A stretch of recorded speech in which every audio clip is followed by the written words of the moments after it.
निवडून आणायचे।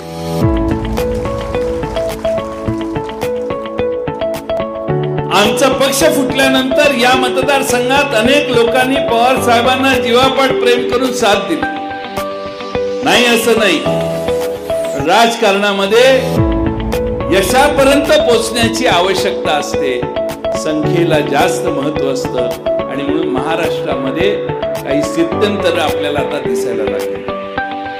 एक दोन दिवसाने आणखी काही निर्णय होतील।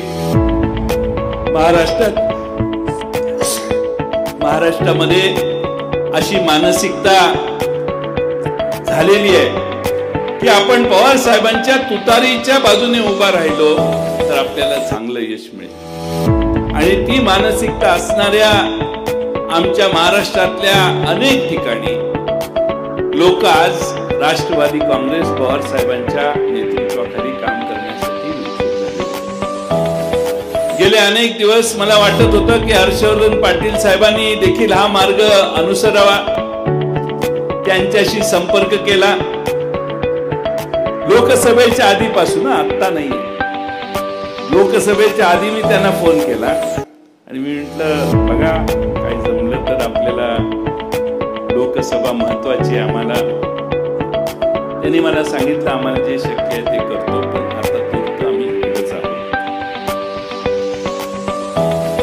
आणि मला मधून मधून मी फोन करायचो, शेवटी फोनवर ते बोलायला थोडेसे टाळायला लागल्यावर मी बावड्याला जाऊन एक सभा घेतली आणि बावड्याला जाऊन भाषण केलं की ज्यांना टाळून तुम्ही तिकडे गेला तेच तुमच्या बरोबर तिकडे येऊन बसलेले आहे, त्यामुळे आता तरी काही सुधारणा करायला आमच्या मार्गाने यायचा विचार करा। पण आज विधानसभेच्या निवडणुका 2 महिन्यावर आहेत। या मतदारसंघातल्या सर्वांना माझं आव्हान आहे की पवार साहेब सामाजिक समतोल ढळून न देता पक्ष चालवतात। शेजारी आता नारायणआबा आमचे आहेत, करमाळ्याचे नारायणआबा आहेत, त्याच्या पलीकडं उत्तमराव आहेत, त्याच्या पलीकडं गणपतराव देशमुखांच्या घरातले आमचे बाबासाहेब आहेत। असे सगळे दिग्गज एकत्रित करण्याचं काम पवार साहेबांनी केलेलं आहे। विजयदादांचा देखील त्यात मोठा हातभार आहे। आणि म्हणून आम्हाला सगळ्यांना तुम्हाला ही विनंती करायची आहे की उद्याच्या विधानसभा या आपण ताकदीने लढवत असताना या मतदारसंघात विजय आवश्यक आहे आणि विजय आवश्यक आहे म्हणून आम्ही आग्रहाने हर्षवर्धन पाटील यांना निमंत्रित केलं आणि ते आज आमच्या राष्ट्रवादी काँग्रेस पक्षात। तुम्ही सगळे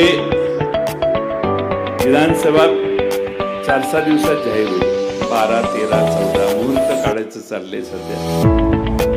मुहूर्त सापडत नाही म्हणून जरा पुढे पुढे जात आहेत।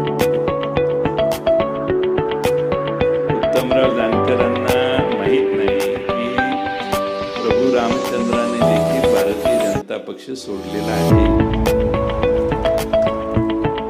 त्यांची कुठंच सीट आली नाही। जिथं जिथं रामाची मोठी देवळं आहेत, अयोध्येपासून नाशिक पर्यंत काळाराम सगळीकडे पराभव झाला, रामच भारतीय जनता पक्षात राहिला। महाराष्ट्रात नाही तर देशात